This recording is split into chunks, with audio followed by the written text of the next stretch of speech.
안녕하세요. 천국의 라디오입니다. 오늘의 요가장에서 생긴 일 사연 시작합니다. 구독과 좋아요를 눌러주시면 영상을 만드는 저에게 큰 힘이 됩니다. 평화롭던 나의 왕국에 침입자가 나타났다. 1. 3년의 왕자. 세상에는 두 종류의 사람이 있다. 자리에 별 의미를 두지 않는 사람과 자리에 목숨을 거는 사람. 나는 단연코 후자였다. 단순히 고집이 세거나 유별나서가 아니었다. 3년이라는 시간이 그 자리를 내 것으로 만들었고 3년이라는 세월이 내 몸을 그 자리에 맞게 빚었다. 구청 노인복지관 3층 다목적실. 수요일과 금요일 오전 10시 이곳에서 실버 요가 수업이 열린다. 문을 열고 들어서면 왼쪽으로 창문이 2개, 오른쪽 천장에 에어컨 실내기가 2대 달려있다. 강사 선생님이 서는 앞쪽에서 두 번째 줄, 에어컨에서 가장 멀리 떨어진 구석 자리. 그게 바로 내 왕자였다. 앞줄은 선생님 눈에 너무 잘 띄어 자세 교정을 받을 때마다 쑥스럽고 뒷줄은 동작이 제대로 보이지 않아 따라가다 보면 박자가 흐트러진다. 두 번째 줄은 딱 좋다. 선생님의 시범도 잘 보이고 그렇다고 주목받을 일도 없다. 에어컨 바람도 마찬가지다. 나는 냉기에 유독 약하다. 요가를 마치고 나서 어깨가 뻐근하다 싶으면 어김없이 그 다음날 목이 뻣뻣해졌다. 그래서 에어컨에서 먼 자리는 나에게 건강의 문제였지 취향의 문제가 아니었다. 그 자리에서 나는 3년을 있었다. 팬데믹 시절 수업이 잠시 중단되었다가 재개되던 날도 내가 제일 먼저 매트를 깔았고 명절 연휴 뒤 첫 수업 날도 복지관 문이 열리기 전부터 계단에서 기다렸다. 선생님도 안다. 내가 그 자리에 앉는다는 걸. 다른 수강생들도 안다. 굳이 말하지 않아도 어느새 모두가 나의 영역을 인정해주고 있었다. 그런데 인생이란 게 참 묘하다. 편안함이 최고조에 달하는 순간 반드시 균열이 찾아온다. 2. 복지관 아침 풍경. 수업 시작 30분 전부터 복지관 로비는 나름의 전장이다. 뒤늦게 그걸 알아챈 건 내가 이 세계에 발을 들인 지 한참 지나서였다. 엘리베이터 문이 열리는 소리와 함께 장화 소리, 운동화 소리가 뒤섞인다.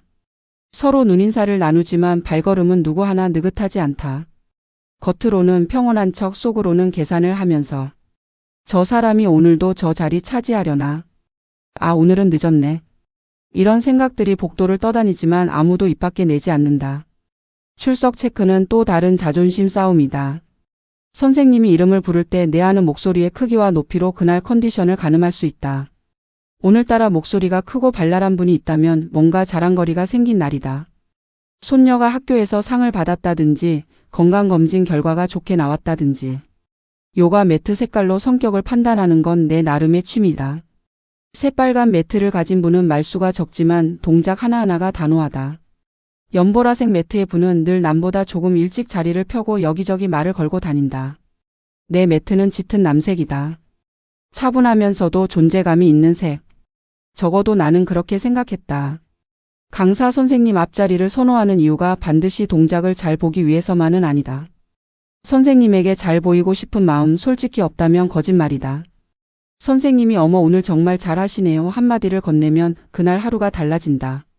점심이 맛있어지고 오후 낮잠이 달콤해진다. 그 한마디를 위해 자리를 선점하고 자세를 가다듬는다. 우리끼리만 아는 이 작은 경쟁이 사실은 삶의 활력이기도 하다. 3. 침입자의 등장. 그 할머니가 처음 나타난 날은 유독 맑은 가을 아침이었다. 나는 여느 때처럼 수업 시작 25분 전에 다목적실 문을 열고 들어섰다. 매트를 어깨에 메고 물병을 손에 쥐고 가벼운 발걸음으로 두 번째 줄 구석을 향해 걸어가는데 멈칫했다. 이미 누군가의 수건이 놓여 있었다. 꽃무늬 수건이었다. 분홍 바탕에 노란 꽃이 수놓인 내 남색 매트 위치 바로 그 자리에 낯선 수건이 당당하게 자리를 선점하고 있었다. 뒤를 돌아봤다. 복도 쪽을 봤다. 아무도 없었다. 수건 주인은 잠시 자리를 비운 모양이었다. 나는 잠시 그 수건을 내려다봤다. 그리고 조용히 바로 옆자리에 내 매트를 깔았다. 이상하게도 그게 더 어색했다. 평생 이 자리에 앉았는데 내가 왜 옆으로 비켜나야 하지? 하는 서운함이 스멀스멀 올라왔다. 잠시 후 수건 주인이 돌아왔다. 단발로 짧게 자른 흰머리, 허리가 꼿꼿하고 눈매가 날카로운 할머니였다. 몸집은 얼마나 퉁퉁한지 좋기 70kg는 넘어 보였다. 아니 80kg일 수도 있다. 요가와는 전혀 어울리지 않는 체형이었다. 나와 비슷한 또래로 보였다. 그분은 자신의 수건 옆에 자리 잡은 나를 보고는 별말 없이 매트를 펼쳤다. 그런데 그 눈빛이 묘했다. 불쾌함은 아니었다. 그렇다고 반가움도 아니었다. 그냥 평가하는 듯한 눈빛. 수업이 시작되고 선생님이 세 분을 소개했다. 오늘부터 새로 오신 분이에요. 잘 부탁드려요. 박수가 나왔다. 나도 쳤다. 손바닥이 마주치는 소리가 왠지 공허하게 느껴졌다. 그 할머니 나는 마음속으로 그냥 그 여자라고 불렀다는 첫날부터 자세가 예사롭지 않았다. 보기와는 다르게 경험이 있는 사람의 몸놀림이었다. 어깨를 젖히고 호흡을 가다듬는 모양새가 어색하지 않았다. 나는 괜스레 더 자세를 신경 쓰게 되었다. 수업이 끝난 뒤 로비에서 간식을 먹으며 몇 분이 나눈 말이 귀에 들어왔다. 새로 오신 분, 요가 전에도 하셨나 봐요. 자세가 좋던데. 나는 물병 뚜껑을 조용히 닫았다. 그리고 속으로 중얼거렸다. 요즘은 예의도 없지. 자기가 처음 왔으면 제일 뒷자리부터 앉아야지. 이런 게 텃세의 마음이란 걸까? 나도 이런 꼰대가 되고 싶진 않지만 그래도 3년간 지킨 자리를 한순간에 빼앗기고 나니 좋은 마음이 들지는 않았다. 솔직한 내 심정이다. 4. 자리 전쟁의 씨앗. 두 번째 수업날 나는 30분 전에 도착했다. 그런데 그 여자는 이미 와 있었다. 내 자리에 그 꽃무늬 수건을 올려두고. 세 번째 날도 마찬가지였다. 네 번째도. 나는 점점 더 일찍 오기 시작했다. 30분이 35분이 되고 40분이 되었다. 그런데 그 여자도 질세라 일찍 왔다. 마치 나의 패턴을 파악한 것처럼. 그리고 물병, 수건, 심지어 작은 파우치까지 동원해 자리를 맡아두었다. 같은 수강생 중에 박 여사라는 분이 조용히 내 옆에 와서 말했다. 요즘 일찍 들어오시네요. 그 눈빛에 뭔가가 담겨 있었다. 말 대신 눈으로 하는 위로랄까? 그렇다. 복지관에는 모르는 척하면서 다 아는 사람들이 있다. 표면은 잔잔하지만 수면 아래는 복잡하게 흐른다. 내가 가장 일찍 오는 편이기도 하고 가장 오래 다녔기도 해서 내 자리를 모두 인정해주는 분위기였는데 나를 안쓰러워하는 눈빛이기도 했다.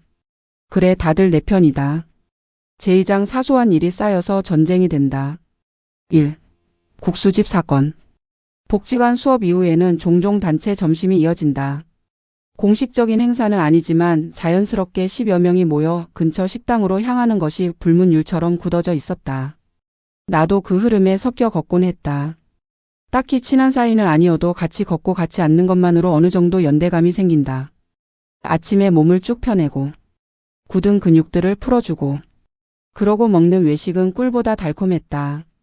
그날은 국수집이었다.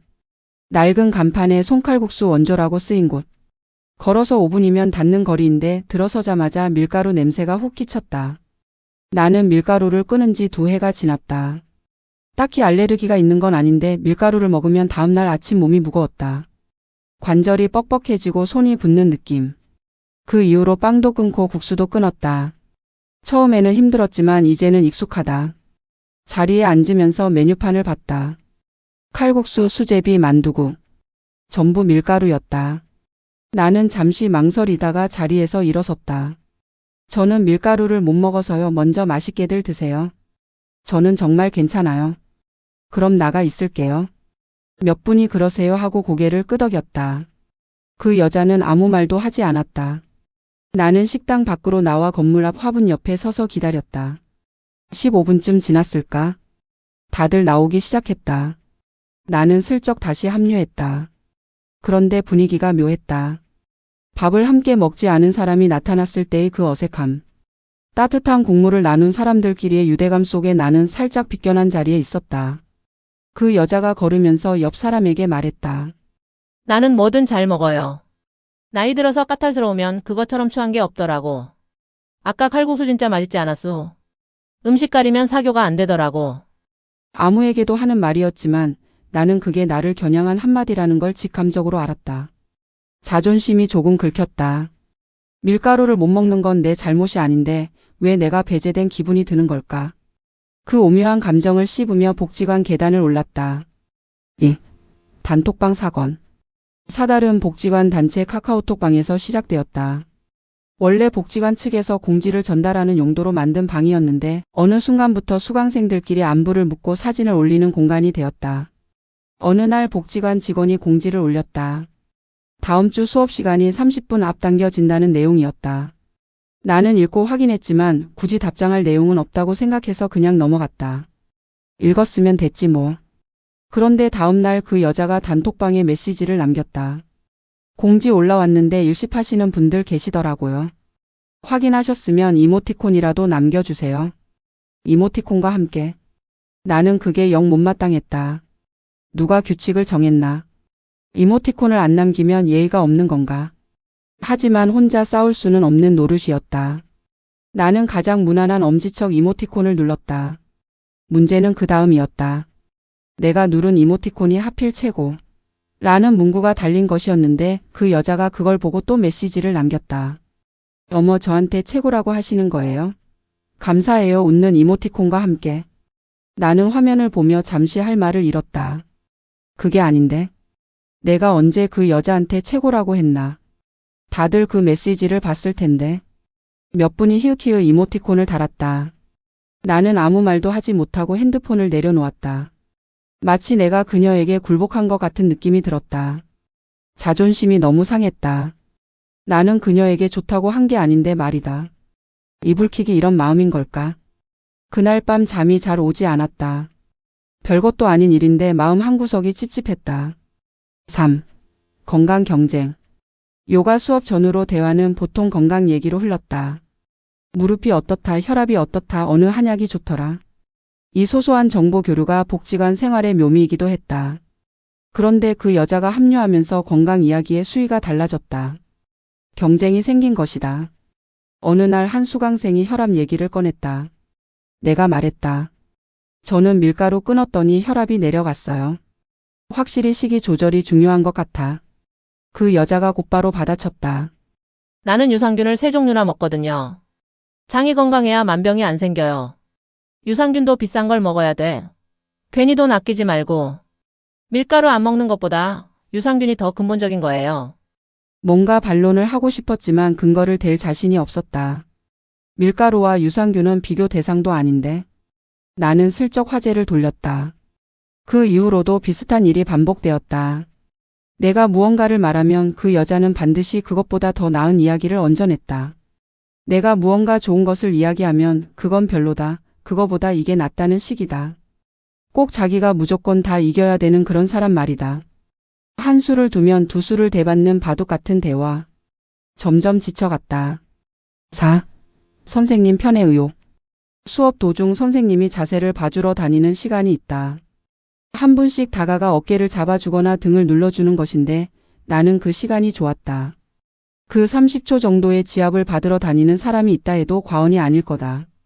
그만큼 시원하다. 나이가 들면 누군가 내 몸을 만져주는 사람이 없다. 남편이 없는 사람들도 많고 남편이 만지는 게 더 싫은 사람도 많으니 말이다. 젊은 사람이 내 몸을 만져주는 게 좋다.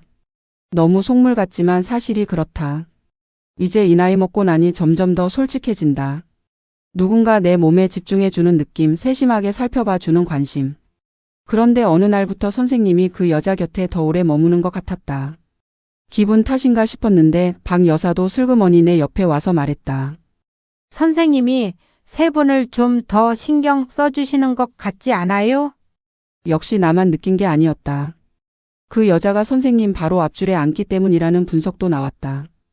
가깝게 있으니 자연히 더 눈에 띄고 더 자주 손길이 닿는다는 것. 결국 자리 싸움이 선생님 편에 와도 연결된다는 나름의 결론이 내려졌다. 물론 선생님이 고의로 차별하는 건 아닐 거다. 그냥 세 분이라서 더 살펴보는 것이겠지. 머리로는 알지만 감정은 따로 놀았다. 나는 3년을 여기 다녔다. 3년이면 공들인 세월인데. 잡은 고기는 밥을 안 주는 건가? 이렇게 오랫동안 다녔는데. 얼마 안 되는 복지관 수강료 3만 원이지만 내가 그녀보다 3년을 더 냈는데. 방기 사건 1차 그리고 그 여자의 첫 번째 공격. 그 사건이 일어난 건 전개의 정점이었다. 그리고 돌이켜보면 그게 끝이 아니라 시작이었다. 요가에는 장 운동에 좋다는 자세들이 꽤 있다. 무릎을 가슴 쪽으로 당기는 아파나사나 복부를 자극하는 비틀기 동작들. 강사 선생님도 간혹 이 자세를 하면 몸 안에 갇혔던 기운이 빠져나가기도 해요. 자연스러운 신체 반응이니까 민망해 마세요. 하고 미리 귀띔해 주곤 했다. 하지만 막상 그 순간이 오면 자연스럽다는 말이 손톱만큼도 위안이 안 된다는 것을 그날 나는 온몸으로 체득했다. 비틀기 자세를 이어가던 중이었다. 오른쪽으로 몸을 틀고 왼손을 오른 무릎 바깥에 얹고 시선은 오른쪽 어깨 너머로. 아무 예고도 없이 소리가 났다. 짧고 선명하게. 부욱 마이너스. 순간 정적이 흘렀다. 아주 잠깐이었지만 그 정적이 평생처럼 길게 느껴졌다. 나는 자세를 유지한 채 눈을 질끈 감았다. 얼굴이 달아올랐다. 지금 당장 사라지고 싶었다. 매트를 말고 조용히 나가고 싶었다. 그냥 오늘은 몸이 안 좋았다고 그렇게 없었던 일로 만들고 싶었다. 보통 이런 일이 실버 요가에서는 많이 일어난다. 이럴 땐 다들 조용히 못 들은 척 해주는 게 이 세계의 암묵적인 룰이다. 너도 할 수 있고 나도 할 수 있기 때문이다. 그런데 내 바로 옆이 그 여자는 그러지 않았다. 그리고 그 여자의 목소리가 들렸다. 어머머. 하는 크고 명랑한 탄성이. 자기도 모르게 나온 것처럼 하지만 사실은 충분히 계산된 것처럼. 그 어머머 소리를 최대한 웃기게 냈기 때문에 누구라도 그 웃음에 동조할 수밖에 없는 분위기가 조성됐다. 옆 분들이 웃음을 참는 소리가 났다. 선생님은 애써 아무 일도 없다는 듯 다음 자세를 안내했다. 나는 끝까지 시선을 내리깔고 동작을 이어갔다. 수업이 끝나는 순간까지 고개를 들지 않았다. 복도로 나오면서 아무와도 눈을 마주치지 않았다. 엘리베이터 버튼을 누르며 뒤를 보지 않았다. 집으로 돌아오는 길이 그렇게 길게 느껴진 날이 없었다. 그날 밤 이불을 목까지 당기고 누웠다가 다시 생각났다. 그 어머머 소리. 그리고 그 타이밍. 그 소리가 나는 순간 그 여자의 반응이 너무 빨랐다. 너무 크고 너무 또렷했다. 깜짝 놀란 사람의 반응이라기보다는 기다리고 있던 사람의 반응처럼. 나는 이불을 얼굴 위로 끌어올렸다. 자연스러운 몸의 반응에 그렇게 굴욕감을 느낀 것이 문제가 아니었다. 그 여자가 그 상황을 즐기고 있다는 느낌, 그게 더 오래 남았다. 6. 그 여자의 방식. 그날 이후로 나는 그 여자를 다른 눈으로 보기 시작했다. 처음에는 그냥 텃세심한 신참이라고만 생각했다. 남의 자리를 빼앗고 일찍 와서 선점하고 단톡방을 장악하고. 다 이해할 수 있는 범주였다. 새로운 공간에서 빨리 자리를 잡으려는 심리. 그것 자체는 이상한 일이 아니었다.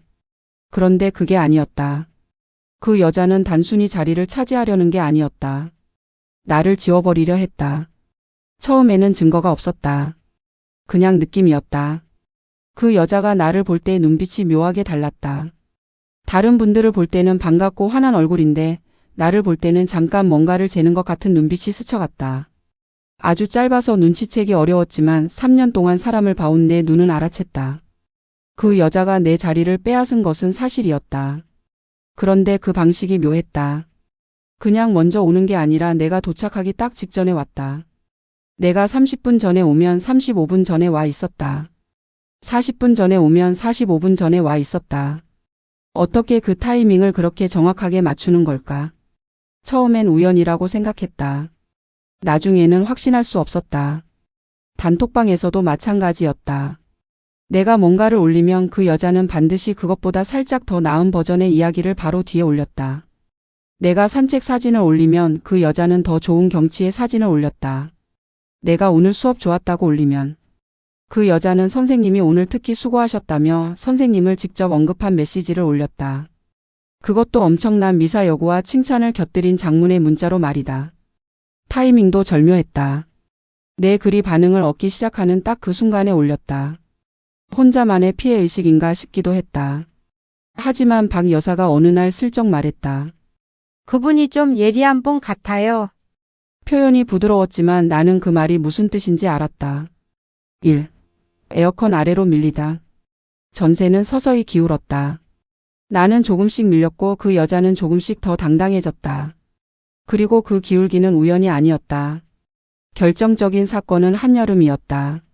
그날은 수업 시작 30분 전에 도착했는데 다목적실 문이 이미 열려 있었다.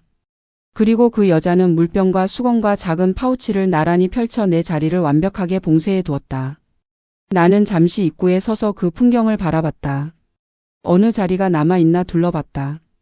창가 쪽은 이미 다른 분이 차지했고 남은 건 에어컨 바로 아래 딱 한 자리였다. 이상했다. 평소에는 에어컨 아래 자리도 인기가 없지 않았다. 더운 여름이면 오히려 시원하다고 선호하는 분도 있었다.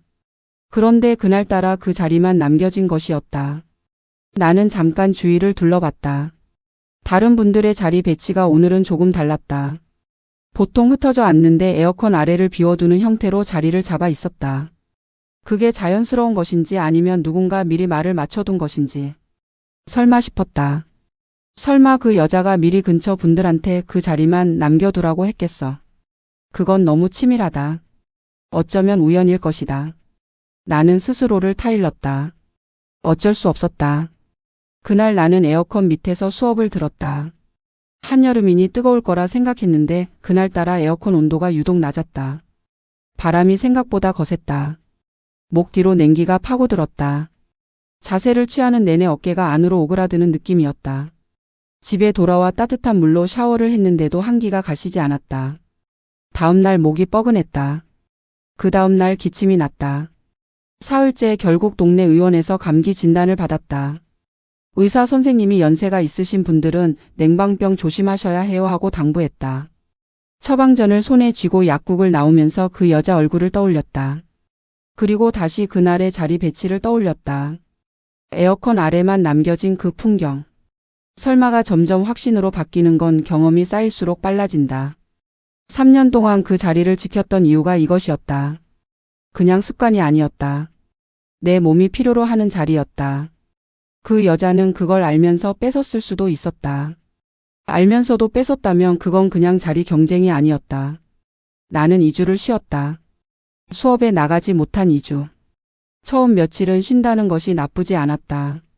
집에서 아침을 여유롭게 먹고 오전 내내 책을 읽었다. 그러다 수요일 오전 10시가 되면 마음이 빈 것 같았다. 지금쯤 수업이 시작되었겠지. 지금쯤 선생님이 호흡을 안내하고 있겠지. 그리고 그 여자는 내 자리에 앉아서 아무 일도 없다는 듯 양팔을 들어 올리고 있겠지. 그 상상이 기침보다 더 오래 더 깊이 나를 아프게 했다. 나의 유일한 사회와 단절된 2주는 너무도 고독하고 외로웠다. 복귀 그리고 완성된 점령. 2주 뒤 나는 복지관으로 돌아갔다. 엘리베이터에서 내릴 때 심호흡을 한 번 했다. 별거 아니야. 그냥 수업 가는 거야. 스스로를 다독였다. 다목적실 문을 열었다. 그 여자는 이미 와 있었다. 내 자리에. 꽃무늬 수건은 사라지고 없었다. 대신 품이 있어 보이는 짙은 와인색 매트가 그 자리에 자연스럽게 펼쳐져 있었다. 더 이상 맡아두는 게 아니었다. 완전히 그 여자의 자리가 된 것이었다. 몇 분이 반겨줬다. 어머, 오랜만이에요. 편찮으셨어요? 나는 괜찮다고 그냥 잠깐 감기 기운이 있었다고 했다. 그 여자는 아무 말도 하지 않았다. 눈인사도 없었다. 그냥 매트 위에 앉아 발목을 돌리고 있었다. 내가 없는 사이 2주가 그 여자에게는 점령을 굳히는 시간이었던 것이다. 나는 조용히 다른 자리에 매트를 깔았다. 에어컨 바로 아래는 아니었지만 그렇다고 내 원래 자리도 아니었다. 어느 쪽도 아닌 어정쩡한 자리. 자리를 잡으면서 이상한 감정이 올라왔다. 억울함, 허탈함. 그런데 그것보다 더 밑에 있는 무언가. 이 사람이 처음부터 이걸 노린 게 아닐까 하는 의심. 에어컨 아래로 나를 밀어낸 것도, 내가 감기에 걸릴 것을 알면서도 모른 척한 것도, 내가 빠진 2주 동안 자리를 완성한 것도 다 연결된 그림일 수 있었다. 물론 확인할 방법이 없었다. 그래서 더 괴로웠다. 3. 교묘한 나날들. 그 여자의 방식은 항상 한꺼풀이 있었다. 직접적으로 나쁜 말을 하거나 티나게 무시하는 일이 없었다. 늘 여러 사람이 보는 자리에서 살짝 친근한 척하면서 정작 나를 깎아내리는 방식이었다. 어느 날 수업 전에 선생님이 오늘 어렵고 도전적인 자세를 한두 가지 해볼 거라고 예고했다. 분들이 기대 반 걱정 반으로 웅성거렸다. 그 여자가 내 쪽을 보며 말했다. 선배님은 괜찮으시겠어요? 오래 하셨으니까.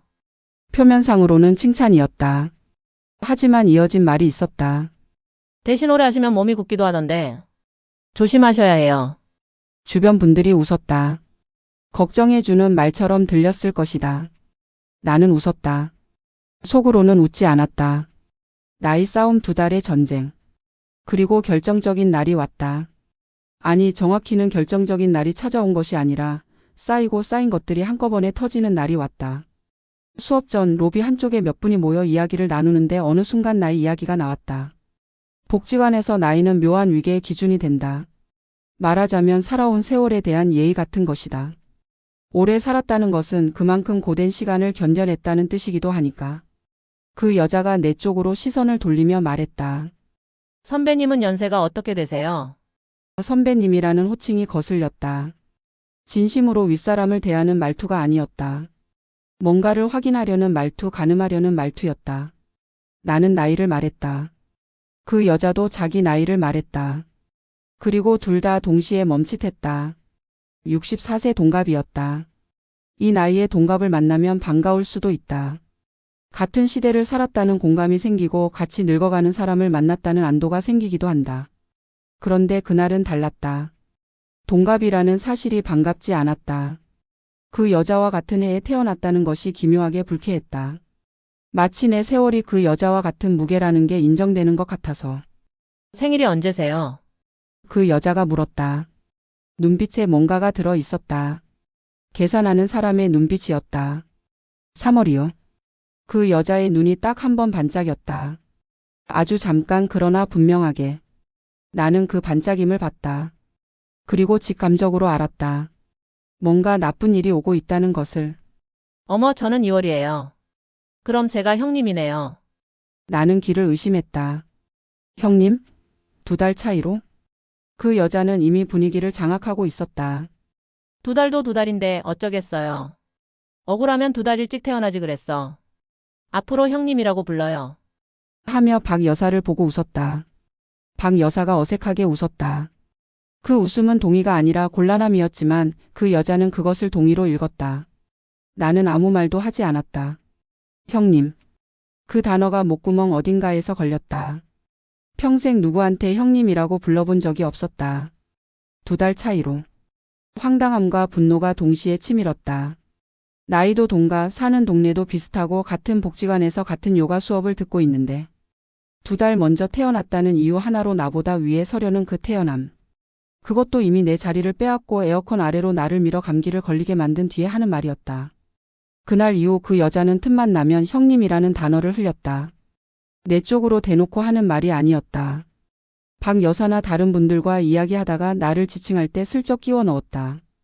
저분이 3월생이시잖아요. 그러니까 내 동생 뻘이지요. 같은 식으로. 웃으면서 가볍게. 하지만 들린 사람 모두가 어떤 관계를 인식하게 되는 말이었다. 나는 그 여자가 그 단어를 쓸 때마다 뭔가를 잊는 느낌이 들었다. 말 한마디가 사람을 이렇게 작게 만들 수 있다는 걸 그때 처음 실감했다. 형님 작전의 심화. 형님 선언은 일회성이 아니었다. 그 여자는 이제 복지관 안에서 나를 향한 전략을 한 단계 업그레이드했다.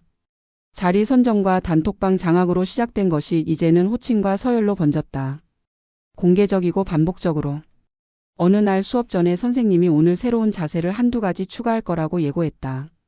분들이 기대 반 걱정 반으로 술렁였다. 그 여자가 내 쪽을 보며 말했다. 선배님은 경험이 많으시니까 잘 따라가시겠어요. 저보다 훨씬 오래 하셨으니까.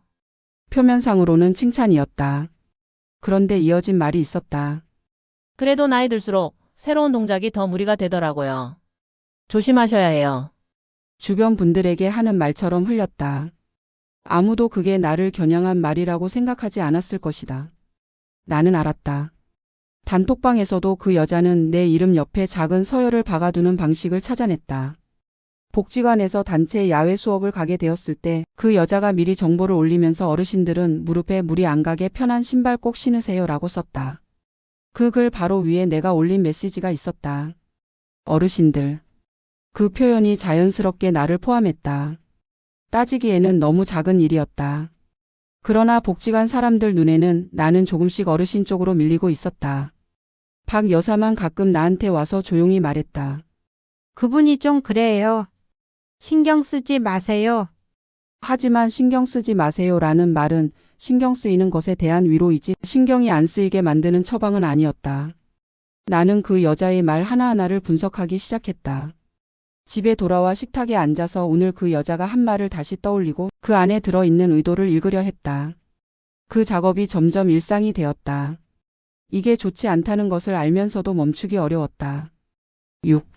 방기 사건 2차 수치심의 완성. 형님 선언이 있고 난 뒤 첫 번째 수업 날이었다. 나는 집에서 나오면서 이미 마음이 무거웠다. 저 사람 앞에서 형님이라는 말을 한 번도 쓰지 않겠다는 결심 하나만을 가지고 복지관으로 향했다. 수업이 시작되고 나는 자세에만 집중했다. 집중하면 잡생각이 줄어든다. 그게 요가를 3년 동안 계속한 이유이기도 했다. 숨을 쉬고 몸을 들이고 잠깐이나마 이 복잡한 감정들로부터 멀어질 수 있는 시간. 수업이 중반에 접어들면서 정갈 자세가 나왔다.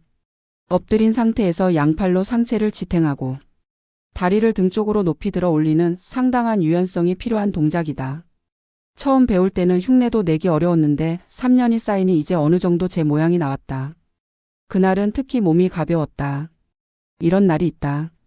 관절이 편안하고 호흡이 자연스럽게 동작을 따라오고 자세가 내 것처럼 느껴지는 그런 날. 선생님이 지나가다 나를 보고 살짝 고개를 끄덕였다. 그 작은 인정이 그날따라 얼마나 반가웠는지. 이 공간에서 내가 여전히 인정받고 있다는 증거 같았다. 나는 속으로 쾌재를 불렀다. 그리고 슬쩍 그 여자 쪽을 봤다. 다리가 충분히 올라와 있지 않았다. 동작의 완성도가 나보다 떨어졌다. 이건 내가 이겼다. 그 생각이 들었다. 형님이라고? 자세 하나만큼은 내가 앞선다고.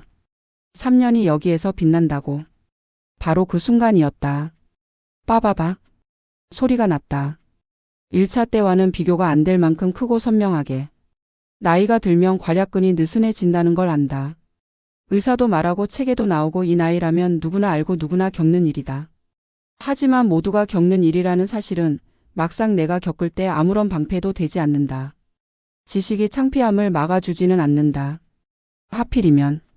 왜 하필이면 내가 가장 잘하고 있던 그 순간에 선생님의 인정을 받고 그 여자보다 앞선다고 속으로 기뻐하던 바로 그 찰나에 정적이 흘렀다. 그 정적의 질감이 달랐다. 1차 때의 정적은 잠깐이었고 그 여자의 어머머로 금방 깨졌다. 이번 정적은 더 길었다. 그리고 그 속에서 누군가가 숨을 멈추는 소리가 들렸다. 그 여자의 목소리가 들렸다. 혼잣말이었다. 그런데 혼잣말이라고 하기엔 목소리가 딱 들릴 만큼의 크기였다. 마치 그 볼륨으로 정밀하게 조준한 것처럼. 이 순간을 기다렸던 사람의 목소리처럼. 늙긴 많이 늙었네. 그거 하나 조절 안 되는 거 보니. 나는 자세를 유지한 채 그 말을 들었다. 온몸의 근육이 굳었다. 얼굴이 화끈거렸다. 2달 먼저 태어난 사람이 자기가 형님이라고 우기는 그 사람이 나를 보고 많이 늙었다고 했다. 1차 방기 사건 때 그 어머머로 나를 웃음거리로 만든 사람이 이번엔 아예 직접 말로 박았다. 더 끔찍한 건 주변 분위기였다. 2-3분이 웃음을 참는 기척이 났다. 선생님은 호흡 구령을 더 크게 외쳤다.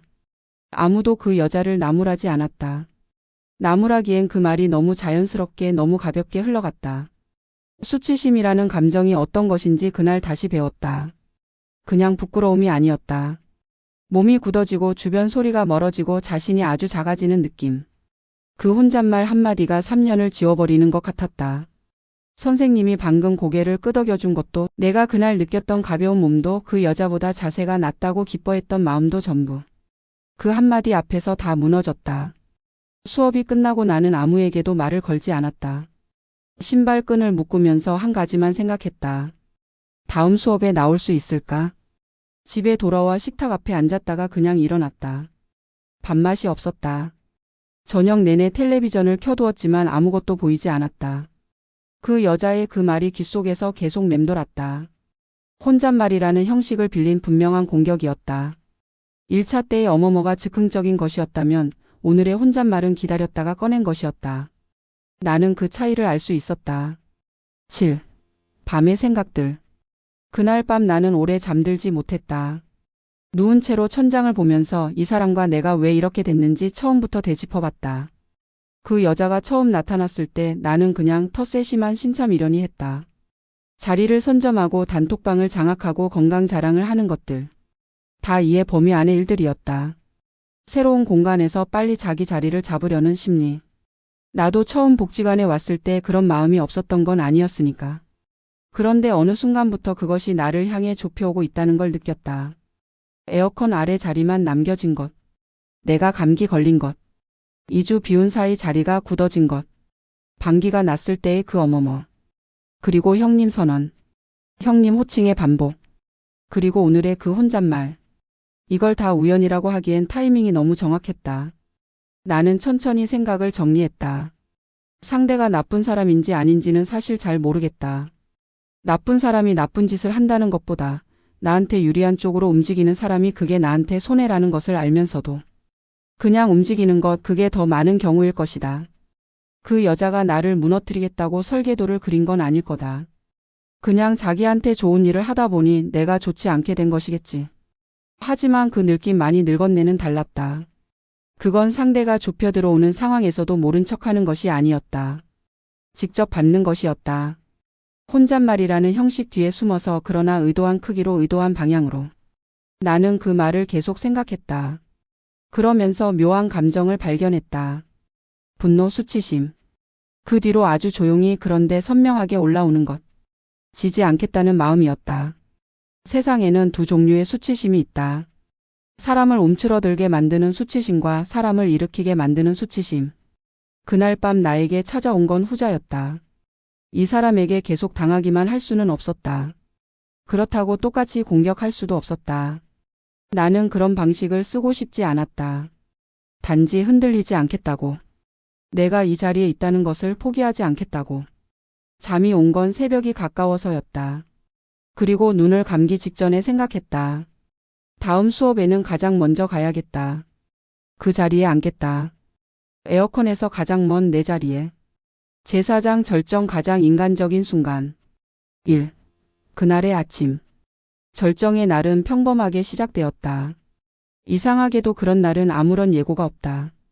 특별한 각오를 세우지 않아도 그냥 흘러가다 보면 결정적인 것이 찾아온다. 나는 그날 아침 평소보다 30분 일찍 일어났다.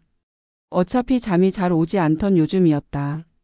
커피를 한 잔 천천히 마시고 가벼운 스트레칭을 하고 요가복으로 갈아입었다. 거울 앞에서 잠깐 자신을 봤다. 나이가 들면 거울 보는 시간이 줄어든다고 한다. 거울이 진실만 말하기 때문에. 나는 오래 보지 않고 고개를 돌렸다. 하지만 등을 돌리기 직전에 속으로 한마디를 했다. 오늘은 내 자리에 앉는다. 복지관으로 가는 길에 동네 꽃집 앞을 지났다. 국화꽃이 잔뜩 나와 있었다. 가을이 깊어지는 냄새가 났다. 이 나이에 가을을 맞는 것이 얼마나 더 남았을까? 그런 생각을 하면서도 발걸음이 빨랐다.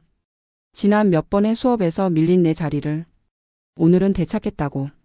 3년이 아직 끝나지 않았다고. 다목적실 문을 열었다. 그 여자는 이미 와 있었다.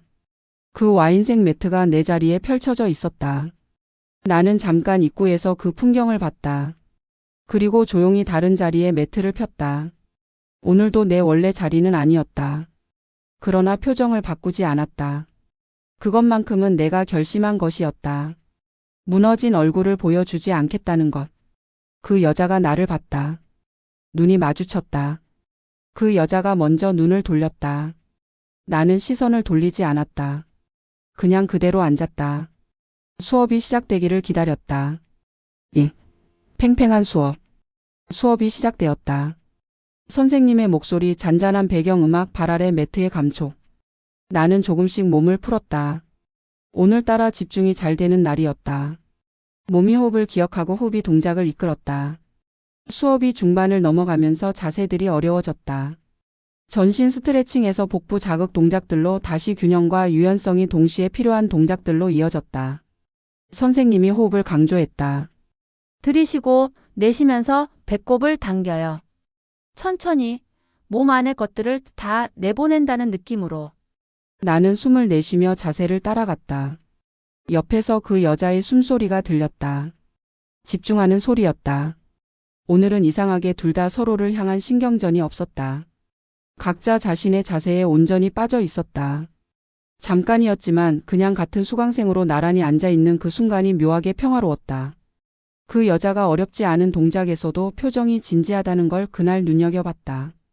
잘 보이려는 것이 아니라 진짜로 온전히 수업에 임하는 것이었다. 이 사람도 뭔가를 위해 여기 오는구나. 그런 생각이 스쳐갔다. 나를 교묘히 누르려는 그 여자가 동시에 무언가를 간절하게 원하는 사람이기도 하다는 사실. 하지만 감정이란 논리와 따로 노는 법이다. 다음 순간 그 여자가 자세를 완성하면서 살짝 만족스러운 표정을 지었고 나는 다시 묘한 경쟁심을 느꼈다. 인정하기 싫었다. 나는 3년이나 됐는데. 저 사람보다 오래 했는데. 3. 균형 자세 팽팽한 접전. 선생님이 고난도 균형 자세를 안내했다. 한 다리로 서서 팔을 앞뒤로 뻗는 중심 잡기가 까다로운 동작이었다. 몇 분은 흔들리다 발을 내렸다. 나도 첫 번째 시도에서 발이 흔들렸다. 두 번째 시도에서 겨우 버텼다. 그 여자는 꽤 안정적으로 자세를 유지했다. 눈빛이 집중되어 있었고 뻗은 팔이 수평을 잘 이루었다. 선생님이 지나가면서 슬쩍 엄지를 들어 보였다. 그 여자가 그것을 보고 뿌듯한 표정을 지었다. 나는 그 표정을 봤다. 그리고 속으로 생각했다. 저 표정이 저 사람이 나한테 그 말을 할 때도 있었을까? 늙긴 많이 늙었네라고 조준해서 쏠 때 저런 뿌듯함이 있었을까? 그 생각이 드는 순간 뱃속 어딘가가 긁히는 느낌이 났다. 선생님이 다음 자세로 넘어갔다. 복부에 힘을 주는 동작이었다. 숨을 크게 들이쉬고 내뱉으면서 배꼽을 등 쪽으로 당기는 것. 나는 자세를 따라가면서 호흡에 집중했다. 그 여자는 눈을 감고 있었다. 선생님의 칭찬을 받은 날이면 그 여자는 수업 내내 기분이 좋았다. 복도에서도 더 밝게 인사하고 단톡방에도 활발하게 올렸다. 오늘도 그러려나? 나는 그런 생각을 하면서 숨을 들이쉬었다. 그리고 그 다음 동작을 기다렸다. 4. 그 순간. 그것은 소리도 없이 왔다. 아니, 정확히 말하면 냄새가 먼저였다. 처음에는 확신하지 못했다. 요가 수업을 오래 하다 보면 다들 땀을 흘리고 매트에서 여러 냄새가 날 수 있다. 혹시 청소 약품 냄새인가? 혹시 창문 밖에서 오는 것인가? 나는 잠깐 주위를 둘러봤다. 그런데 이건 달랐다. 방귀와도 달랐다. 냄새의 종류 자체가 달랐다. 나는 요가 경력 3년 동안 이런 냄새를 맡아본 적이 없었다. 그 여자의 표정이 굳었다. 아까의 뿌듯함이 순식간에 사라졌다. 무언가를 깨달은 사람의 얼굴이었다. 아니, 깨달은 것이 아니라 돌이킬 수 없는 것이 일어났음을 인식한 사람의 얼굴이었다. 눈을 살짝 감았다. 그리고 천천히 자세를 풀었다. 들어 올렸던 다리를 내리고 쪼그린 자세를 취했을 때였다. 나는 그 과정을 옆에서 고스란히 봤다. 그리고 잠시 얼어붙었다. 이건 방귀가 아니었다. 그 여자가 입은 옅은 회색 요가 바지에 변화가 생겼다. 아주 작은 변화였지만 가까이 있는 사람은 알 수 있었다. 회색 바지의 가운데 부분에 점차 갈색 물이 들기 시작했다.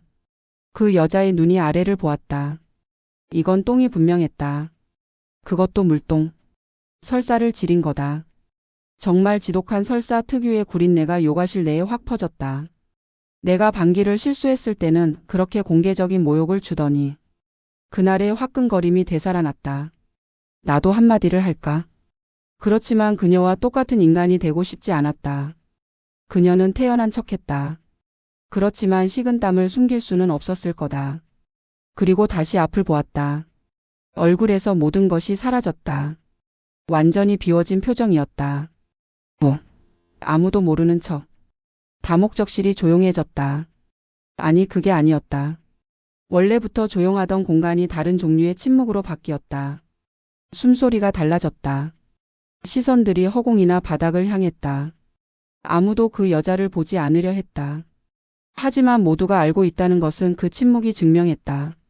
선생님은 아무 일도 없다는 듯 다음 자세를 안내했다. 자, 이번엔 누워서 다리를 천장 쪽으로 올려볼게요. 호흡 잊지 마시고요. 목소리가 평소보다 딱 한 음 높았다. 애써 밝으려는 목소리였다. 선생님도 알고 있었다. 나는 매트 위에 누우면서 시선을 천장으로 향했다. 형광등이 보였다. 형광등을 보면서 입술을 꼭 다물었다. 절대 웃으면 안 된다. 절대로. 이 사람이 얼마나 창피한지를 나는 안다. 그걸 아는 내가 웃으면 안 된다. 그런데 입가가 실룩했다. 안 된다. 나는 어금니를 지그시 물었다. 오른쪽에서 짧은 헛기침 소리가 났다. 누군가 웃음을 기침으로 삼킨 소리였다. 그러자 왼쪽에서도 비슷한 소리가 났다. 나는 더 세게 어금니를 물었다. 웃지 않겠다는 것이 이렇게 힘든 일인 줄 몰랐다. 입술 안쪽을 살짝 깨물었다. 그 여자는 조용히 자세를 따라갔다. 표정이 없었다. 단단하게 굳어진 얼굴로 선생님만 바라보며 동작을 이어갔다. 흔들리지 않으려는 의지가 온몸에서 느껴졌다. 이 상황을 통과하겠다는 결심. 쓰러지지 않겠다는 버팀. 나는 그 옆모습을 슬쩍 봤다. 그 여자의 턱이 약간 위로 올라가 있었다. 고개를 숙이지 않겠다는 자존심. 내가 얼마나 창피해도 고개만은 들고 있겠다는. 그것만은 놓지 않겠다는 버팀. 나는 그 턱을 보면서 이상한 감정이 올라오는 것을 느꼈다. 수업이 끝날 때까지 그 여자는 자세를 이어갔다. 한 번도 먼저 자리를 뜨지 않았다. 6. 수업이 끝난 뒤 선생님이 마무리 동작을 안내했다. 누운 상태에서 팔다리를 편안하게 내려놓고 눈을 감고 호흡을 고르는 시간이었다. 샤바사나. 사체 자세. 요가 수업에서 가장 조용한 순간. 나는 눈을 감고 숨을 쉬면서 오늘 이 시간 내내 느낀 것들을 가만히 내려다봤다. 그 여자가 선생님 칭찬을 받던 모습. 냄새가 번지던 순간. 그 여자의 굳어진 표정. 턱을 들고 버티던 옆모습. 선생님의 목소리가 들렸다. 오늘 수고 많으셨어요. 천천히 일어나세요. 사람들이 조용히 일어나기 시작했다. 매트를 말고 소지품을 챙겼다. 나는 천천히 앉았다. 그 여자 쪽을 보지 않으려고 했는데 시선이 자꾸 그쪽으로 갔다. 그 여자는 재빠르게 매트를 말았다. 평소에 그 당당한 손놀림이 아니었다. 서두르는 손이었다. 가방을 들고 일어섰다. 그리고 고개를 들지 않은 채 다목적실을 나갔다. 인사도 없이. 아무에게도. 그저 조용히 빠르게. 묵직해진 레깅스의 엉덩이 쪽을 한 손으로 닿지 않는 뚱뚱한 몸매에 한 손으로 억지로 가리며 뒤뚱뒤뚱 복지관을 도망쳐 나갔다. 복도에서 그 여자의 발소리가 멀어지는 게 들렸다. 엘리베이터가 열리고 닫히는 소리. 다목적실 안에 남은 사람들은 잠시 아무 말도 하지 않았다. 그리고 박 여사가 조용히 자기 매트를 말면서 중얼거렸다. 오늘 많이 힘드셨겠다. 누구에게 하는 말인지 분명하지 않았다. 그 여자에 대한 것인지 아니면 오늘 수업 전체에 대한 것인지. 나는 아무 말도 하지 않았다. 7. 감정의 격변 통쾌함에서 연민까지. 집으로 돌아오는 길이 이상하게 느렸다. 발이 평소보다 천천히 움직이는 것이 아니라 머릿속이 느리게 돌아가고 있었다. 생각이 뭉쳐서 잘 풀리지 않을 때 몸도 그것을 느끼는 법이다. 나는 걸으면서 그날의 장면들을 하나씩 다시 돌려봤다. 처음에는 통쾌했다. 솔직하게 인정한다. 저 사람도 이런 일을 당하는구나. 그 어머머 소리. 그 늙긴 많이 늙었네 한마디. 나를 밟고 올라서려던 그 여자가 같은 종류의 굴욕을 맞았다. 그리고 나는 그 장면을 바로 옆에서 봤다. 3년의 자리와 내 수치심이 어딘가에서 갚아지는 느낌이었다. 아주 잠깐 짜릿했다. 그런데 그 통쾌함은 5초도 가지 않았다. 그 다음에 올라온 건 당황스러움이었다. 그리고 당황스러움 뒤에 따라온 건 무언가 더 불편한 것이었다. 연민이라고 부르기엔 거창하고 불편함이라고 하기엔 뭔가 따뜻한 감정. 그게 뭔지 이름을 붙이지 못한 채 그냥 걸었다. 저 사람이 지금 얼마나 창피할까? 나는 알고 있었다. 그 감정을. 수업 도중 소리 한 번에 얼굴이 달아오르고 자세를 유지하면서도 없어지고 싶고 집에 가는 길이 멀게 느껴지고 밤새 이불 속에서 떠올리는 그 수치심을. 1차 방기 사건 뒤에 그 밤에 내가 느낀 것을. 그리고 그 늙긴 많이 늙었네 한마디를 들은 뒤 식탁 앞에 앉아있던 그 저녁의 것을. 밥도 못 먹고 텔레비전을 켜두고 그 말이 귓속에서 맴돌던 것을. 아무리 얄미웠어도 그 감정만큼은 나눠 가지고 싶지 않았다. 누구에게도. 심지어 그 여자에게도. 그리고 이상한 생각이 들었다. 저 여자가 오늘 이 일을 겪으면 그때 나한테 했던 말을 기억할까? 어머머라고 소리쳤던 것을. 혼잣말이라는 형식으로 쏘아붙인 그 말을. 기억한다면 지금 이 순간이 무엇인지 알겠지. 모른다면 나는 그 여자를 탓하지 않을 것이다. 사람은 자기가 겪어보지 않은 것을 완전히 이해하기 어려우니까. 그건 나쁜 사람이라서가 아니라 그냥 사람이라서 그런 것이니까. 나는 집 앞 골목에서 잠깐 발걸음을 멈췄다. 하늘이 높았다. 가을 하늘. 이 하늘 아래서 우리 둘 다 같은 몸을 가지고 있다. 같은 나이로 같이 늙어가고 있다. 그 여자가 나를 눌러오던 그 긴 시간 동안 나는 이 여자가 그냥 나쁜 사람이라고만 생각했다. 하지만 오늘 그 뒷모습을 보면서 다른 생각이 들었다. 이 여자도 무언가가 두려웠던 게 아닐까. 새로운 곳에서 밀려날까봐 나이 들수록 존재감을 잃을까봐. 그래서 더 일찍 오고 더 빨리 자리를 잡고 형님이라는 호칭으로 위를 확보하고 내 작은 빈틈마다 말을 꽂아 넣었던 게 아닐까. 내가 3년 동안 그 자리를 지켰던 이유와 그 여자가 처음부터 그 자리를 탐냈던 이유가 사실 같은 뿌리에서 온 것인지도 몰랐다. 내일도 이 자리에 있고 싶다는 마음. 그 마음이 나한테만 있는 게 아니었다. 8. 그날 밤 그리고 다음 수업. 그날 밤 나는 오래 누워 있었다. 잠이 안 오는 밤이라기보다는 눈을 감고 싶지 않은 밤이었다. 눈을 감으면 다시 그 장면이 보일 것 같아서. 그 여자의 굳어진 얼굴. 턱을 들고 있던 옆모습. 매트를 서둘러 말아서 나가던 등. 통쾌하다고 생각했던 감정이 시간이 지날수록 자꾸 다른 무언가로 바뀌었다. 나는 그게 불편했다. 통쾌한 채로 있으면 편한데. 이 사람이 당했으니까 됐어. 그렇게 마무리되면 깔끔한데. 그런데 마음이 그걸 허락하지 않았다. 새벽에 물 한 잔을 마시러 일어났다가 부엌 창문 너머로 가로등이 보였다. 그 불빛 아래서 나는 가만히 생각했다. 저 여자가 지금 자고 있을까? 아니면 나처럼 누워서 오늘을 떠올리고 있을까? 그 여자가 집에 돌아가서 옷을 갈아입는 순간이 어땠을지. 혼자 욕실에 서는 순간이 어땠을지. 생각하고 싶지 않은 것을 자꾸 생각하게 되는 것. 그게 이 나이에 아직도 남아있다는 게 신기하기도 하고 피곤하기도 했다. 다음 수업 날이 왔다. 나는 평소보다 조금 늦게 도착했다. 일부러 그런 건 아니었다.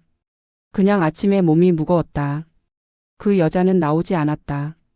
그 자리가 비어 있었다. 와인색 매트가 없는 그 공간이 이상하게 컸다. 선생님이 수업을 시작하면서 출석을 확인했다. 그 여자 이름 앞에서 잠깐 멈췄다가 그냥 넘어갔다. 누군가가 기침 소리를 냈다. 아무도 아무 말도 하지 않았다.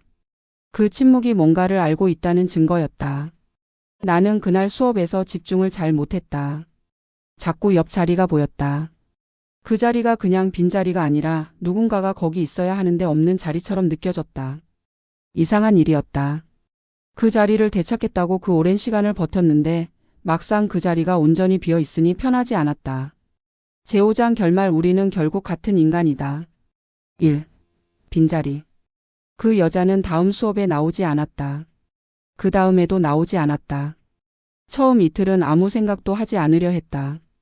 자리가 비어 있으니 편하다. 그냥 그것만 생각했다. 내 원래 자리에 다시 앉을 수 있게 되었다. 두 번째 줄 에어컨에서 가장 먼 곳. 3년 동안 내 몸에 맞게 길든 자리였다.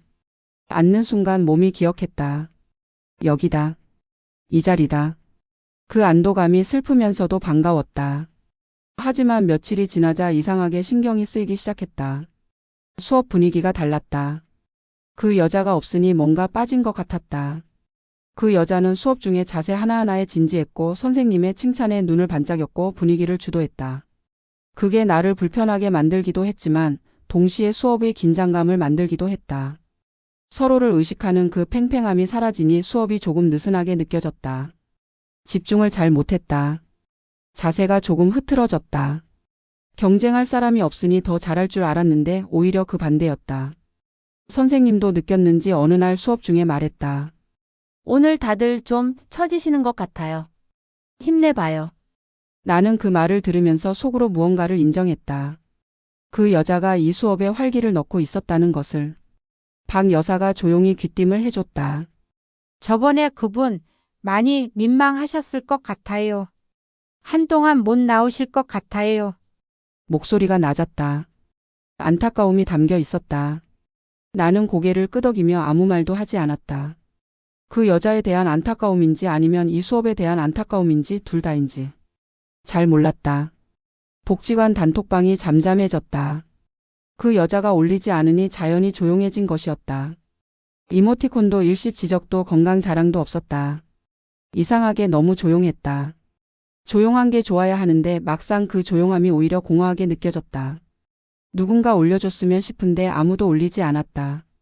나도 마찬가지였다. 그 여자가 있을 때는 그 여자가 먼저 올리니까 내가 반응하는 방식이었는데 이제는 먼저 올릴 사람이 없었다. 그때 깨달았다. 그 여자가 단톡방의 첫 번째 사람이었다는 것을. 조용한 게 꼭 좋은 건 아니었다. 소란스러운 것이 꼭 나쁜 것만도 아니었다. 사람이 없어지면 그 자리가 얼마나 컸는지 비로소 알게 된다. 소문과 침묵. 소문은 돌았다. 복지관이라는 공간은 비밀이 없다. 아니, 정확히는 비밀은 있지만 아는 사람은 다 안다. 그날의 일을 목격한 분들이 조용히 옮겼을 것이다. 옮기면서도 목소리가 낮았을 것이다. 이 이야기는 크게 말할 수 있는 종류가 아니니까. 이상한 건 아무도 대놓고 그 얘기를 하지 않는다는 것이었다. 나이가 들면 그렇게 된다. 무기로 쓸 수 있는 이야기도 무기로 쓰지 않는 법을 안다. 오래 살수록 그런 것이 결국 자신에게 돌아온다는 걸 알기 때문이다. 그리고 더 중요하게는 그 여자가 당한 일이 자신에게도 언제든 일어날 수 있다는 걸 알기 때문이다. 우리는 다 같은 몸이니까. 나이가 들수록 몸은 더 솔직해진다. 숨기고 싶어도 숨길 수 없는 것들이 하나씩 늘어난다. 그걸 아는 사람들이었다. 나는 처음에 그 여자에 대한 소문이 어디까지 퍼졌을지 걱정했다. 그런데 점점 그 생각이 줄어들었다. 아무도 소리내어 웃지 않았다는 사실이 이 공간에 있는 사람들에 대한 신뢰감으로 바뀌었다. 이 복지관에 있는 분들은 결정적인 순간에 사람을 밟지 않는 사람들이었다. 그 여자도 언젠가 이것을 알게 될 것이다. 우리는 다 비슷한 몸을 가지고 있다. 다 같이 늙어가고 있다. 그 여자가 그날 겪은 일은 나에게도, 박 여사에게도, 선생님에게도, 누구에게도 언제든 찾아올 수 있는 일이었다. 그것을 아는 사람들의 침묵은 차갑지 않았다. 오히려 그 침묵에 온기가 있었다. 어느 날 밤 한 가지를 생각했다. 그 여자가 나한테 어머머라고 했던 것도, 늙긴 많이 늙었네라고 혼잣말을 했던 것도 혹시 그 여자 자신이 가장 두려워하는 것이었을까? 그걸 나한테 들이밀면서 자기는 아직 괜찮다고, 자기는 다르다고 믿고 싶었던 것은 아닐까? 사람은 자기가 가장 무서워하는 것을 남에게서 발견했을 때 그것을 더 크게 지적하게 된다고 한다. 그 여자가 나를 보면서 자신의 앞날을 봤던 게 아닐까? 그래서 더 크게, 더 선명하게 말했던 게 아닐까? 확인할 수 없는 일이었다. 하지만 그렇게 생각하니 분노가 조금 가라앉았다. 완전히 사라지지는 않았다. 그 말은 여전히 들을 때마다 귓가에 남는다. 하지만 그 말을 한 사람에 대한 감정이 조금 달라졌다. 3. 빈 시간들. 그 여자가 없는 수업이 이어졌다. 하루, 이틀, 일주일. 나는 매번 내 원래 자리에 앉았다. 처음에는 그게 그렇게 기뻐야 했는데 점점 그냥 자리가 되었다. 빼앗겼다가 돌아온 것이 아니라 그냥 내 자리. 원래부터 그랬던 것처럼. 기쁨도 억울함도 아무것도 없는 그냥 자리. 그 여자의 와인색 매트가 없는 그 공간이 이상하게 넓어 보이지 않았다. 오히려 뭔가 빠진 것 같은 느낌이었다. 그 여자가 그 자리에 있을 때 나는 그 자리를 의식했다. 의식한다는 건 신경 쓴다는 뜻이고 신경 쓴다는 건 살아있다는 뜻이기도 하다. 누군가를 의식하게 만드는 존재가 사라지면 살아있음의 감각도 조금 빠져나간다. 그 여자가 없는 수업에서 나는 자세에만 집중하려 했다. 경쟁할 사람이 없으니 더 잘할 줄 알았는데 아니었다. 오히려 조금 흐트러졌다. 긴장이 없으면 집중도 느슨해진다. 그 여자가 옆에 있을 때 나는 더 잘하려고 했다. 지지 않으려고. 인정받으려고. 그 마음이 사실은 나를 더 열심히 만들고 있었던 것이다. 적이라고 생각했던 사람이 사실 나의 페이스메이커였다니. 이런 아이러니가 또 있나 싶었다. 어느 날 복지관 로비에서 처음 보는 분이 그 여자에 대해 물어봤다. 2층 프로그램에서 본 분인 것 같았다. 요가 하시는 분 중에 새로 오신 분 있었잖아요. 그분 요즘 안 보이시네. 나는 잠깐 뭐라고 대답할지 생각했다. 결국 이렇게 말했다. 좀 쉬시는 것 같아요. 그 이상 말하지 않았다. 그게 맞는 것 같았다. 어느 날 박 여사가 또 조용히 말했다. 그분 좀 걱정되지 않아요? 나는 잠깐 대답을 못했다. 걱정이 되는지 안 되는지 솔직히 몰랐다. 그냥 마음 한켠에 그 여자가 걸려 있었다. 그게 걱정인지 아니면 다른 무언가인지. 걱정이라고 하면 이상하고 아니라고 하면 거짓말이고. 나는 그냥 글쎄요 하고 고개를 끄덕였다. 박 여사도 더 묻지 않았다. 4. 단톡방 사건 재발. 그 여자가 없는 2주가 거의 다 될 때쯤 단톡방에 이상한 일이 생겼다. 복지관 직원이 다음 달 수업 일정 변경을 올렸다. 평소라면 그 여자가 바로 확인 이모티콘을 올리고 뒤이어 다른 분들이 따라 올리는 패턴이었는데 이번에는 아무도 반응하지 않았다. 메시지가 올라온 지 반나절이 지나도 조용했다. 나는 핸드폰을 보면서 잠깐 멈췄다. 그러다가 그냥 올렸다. 확인했다는 이모티콘을. 별 생각 없이 올렸는데 그러자 연달아 두어 분이 이모티콘을 올렸다. 처음 반응 하나가 나오면 나머지가 따라오는 것이다. 그 여자가 항상 그 첫 번째 역할을 했었다는 것을 다시 한번 실감했다. 이상한 건 그 다음이었다. 내가 이모티콘을 올린 것을 보고 박 여사가 개인 메시지를 보냈다. 선배님이 올리시니까 좋아요. 그분 없으니까 다들 뻘쭘해 하더라고요. 나는 그 메시지를 보며 잠깐 웃음이 나왔다. 뻘쭘해 하더라고요. 그 말이 정확했다. 우리는 다 그 여자가 만들어 놓은 패턴에 익숙해져 있었고 그 패턴이 사라지니 누구도 먼저 움직이지 못하고 있었다. 나는 그 이후로 단톡방에 조금 더 적극적으로 반응하기 시작했다. 그 여자를 대신하려는 게 아니었다. 그냥 이 공간이 너무 조용해지는 게 싫었다. 그 여자가 만들어 온 활기가 갑자기 없어지는 것이 어색했다. 내가 귀찮게 생각했던 것들이 이렇게 익숙해져 있었다는 게 새삼 이상했다. 제외. 2주가 지나서 그 여자가 다시 나타났다. 내가 복지관 입구에서 엘리베이터를 기다리고 있는데 유리문이 열리면서 그 여자가 들어왔다. 눈이 마주쳤다. 둘 다 잠깐 굳었다. 그 여자는 2주 전보다 조금 야윈 것 같았다. 아니면 그냥 그렇게 보이는 것일 수도 있었다. 어깨가 평소보다 조금 안으로 들어가 있었다. 그 당당하게 쫙 폈던 어깨가 아니었다. 옷도 평소와 달리 무채색이었다. 그 여자는 보통 색감 있는 옷을 입고 왔는데 그날은 회색 재킷이었다. 그런 것까지 눈에 들어오는 내가 이상하다 싶었다. 어색한 침묵이 흘렀다. 엘리베이터 버튼 위에 숫자가 올라가는 소리만 났다. 나는 뭔가를 말해야 할 것 같았다. 하지만 무슨 말을 해야 할지 몰랐다. 잘 지내셨어요? 는 너무 무난하고 오랜만이에요는 너무 반가운 것처럼 들릴 것 같고 아무 말도 하지 않는 것이 너무 차갑게 느껴질 것 같고 아무리 생각해도 딱 맞는 말이 없었다. 그때 그 여자가 먼저 입을 열었다. 아주 작은 목소리였다. 날이 많이 쌀쌀해졌네요. 날씨 이야기였다.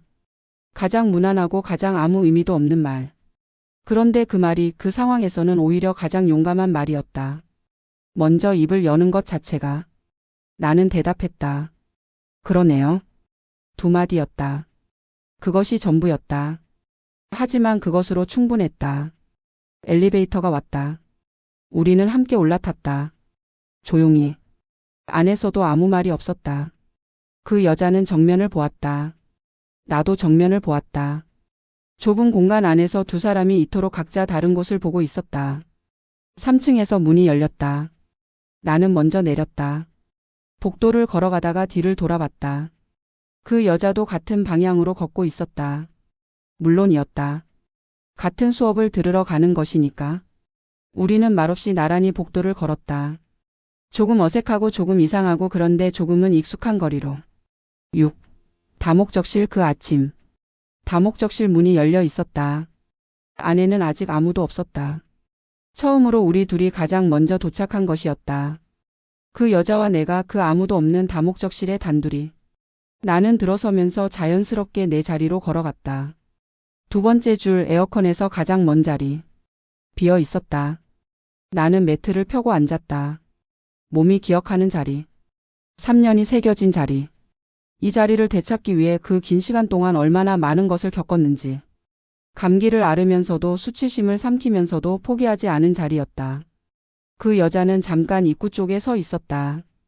평소 자기 자리를 보고 있었다. 그 자리는 비어 있었다. 그 여자가 2주 동안 나오지 않으면서 아무도 그 자리를 차지하지 않았다. 그 여자의 자리라는 것을 다들 알고 있었던 것이다. 싸움의 결과가 아니라 어느 순간 자연스럽게 만들어진 질서였다. 그 여자가 천천히 걸어 들어왔다. 매트를 꺼냈다. 조용히 폈다. 수건도 파우치도 물병도 없이. 처음 왔을 때의 그 꽃무늬 수건도 나중에 영역을 표시하던 물병과 파우치도 없이 그냥 매트 하나만. 그것이 무장의 재처럼 보였다. 아무것도 없이 그냥 오는 것. 선점의 도구들 없이 그냥 오는 것. 나는 내 매트 위에 앉아 발목을 돌리면서 흘끗봤다. 그 여자의 손이 조금 느렸다. 평소에 그 당당하고 빠른 손동작이 아니었다.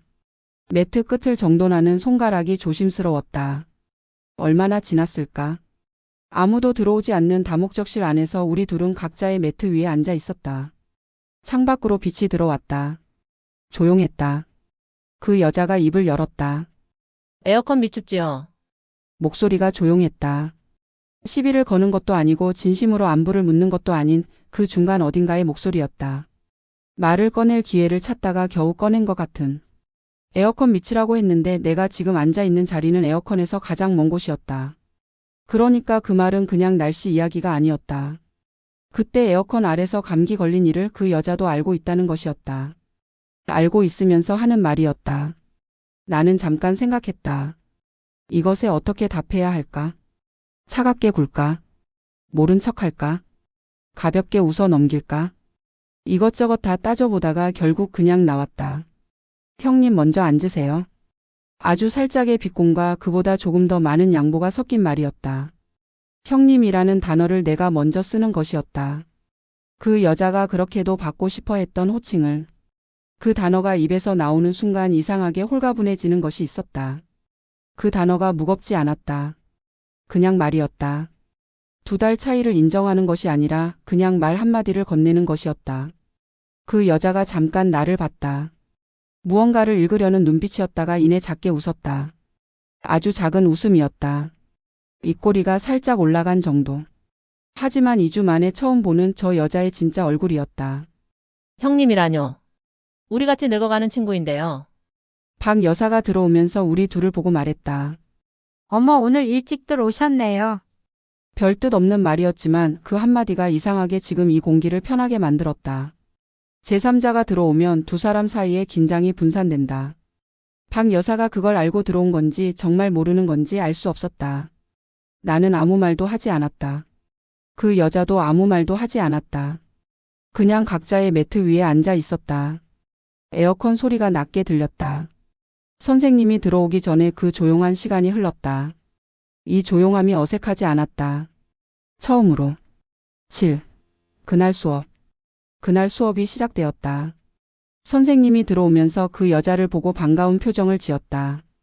오랜만이에요. 몸은 괜찮으세요? 그 여자가 괜찮다고 했다. 짧은 대화였지만 그 여자의 얼굴이 조금 풀렸다. 수업이 진행되면서 나는 자세에 집중했다. 그 여자 쪽을 의식하지 않으려고 했다. 그런데 자꾸 신경이 갔다. 그 여자가 잘 따라가고 있는지, 무리하는 건 아닌지. 이상한 일이었다. 얼마 전까지만 해도 그 여자의 자세가 나보다 나쁘면 속으로 기뻐했는데 어려운 자세가 나왔다. 나는 그 자세를 이번에도 겨우 버텼다. 그 여자도 흔들렸다. 한 번 발을 내렸다가 다시 들었다. 다시 들었을 때 버텼다. 선생님이 지나가면서 두 분에게 동시에 고개를 끄덕였다. 나와 그 여자에게. 그 순간이 이상하게 뿌듯했다. 내가 잘해서 뿌듯한 게 아니었다. 우리 둘이 나란히 같은 인정을 받은 것이 뿌듯했다. 이 감정이 뭔지 이름을 붙이기 어려웠다. 수업이 끝날 때쯤 선생님이 오늘 어떠셨냐고 물었다. 그 여자가 솔직하게 말했다. 오늘 좀 힘들었어요. 오래 쉬었더니 몸이 굳었나 봐요. 주변 분들이 웃으면서 그래도 잘 하셨어요 했다. 나는 그 옆에서 고개를 끄덕였다. 저도 오늘 힘들었어요. 그 여자가 나를 봤다. 짧게 하지만 분명하게. 처음으로 같은 편이 된 느낌이었다. 8. 그 이후의 날들. 그 이후로도 우리는 여전히 같은 복지관에 다닌다. 자리 전쟁이 완전히 끝난 건 아니다. 그 여자는 여전히 일찍 오고 나도 여전히 내 자리를 지키고 싶다. 하지만 뭔가가 달라졌다. 말로 설명하기 어려운 달라짐이었다. 그 여자가 내 자리를 노리는 방식이 바뀌었다. 물병과 파우치로 미리 봉쇄하는 일이 없어졌다. 이제는 그냥 먼저 와서 자기 자리에 앉는다. 내 자리가 비어 있어도 거기까지 와서 앉지 않는다. 나도 그 여자의 자리를 빼앗으려 하지 않는다. 경계가 생긴 것이다. 싸우는 경계가 아니라 서로를 인정하는 경계. 어느 날 내가 늦게 도착했다. 다목적실 문을 열었는데 내 자리에 아무것도 없었다. 그 여자가 와 있었는데 내 자리는 비워두고 있었다.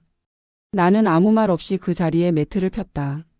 그 여자도 아무 말 하지 않았다. 그냥 그런 것이었다. 단톡방에서 그 여자가 이모티콘을 올리면 나는 이제 바로 이모티콘을 올린다. 깜빡하기 전에. 오해 생기기 전에.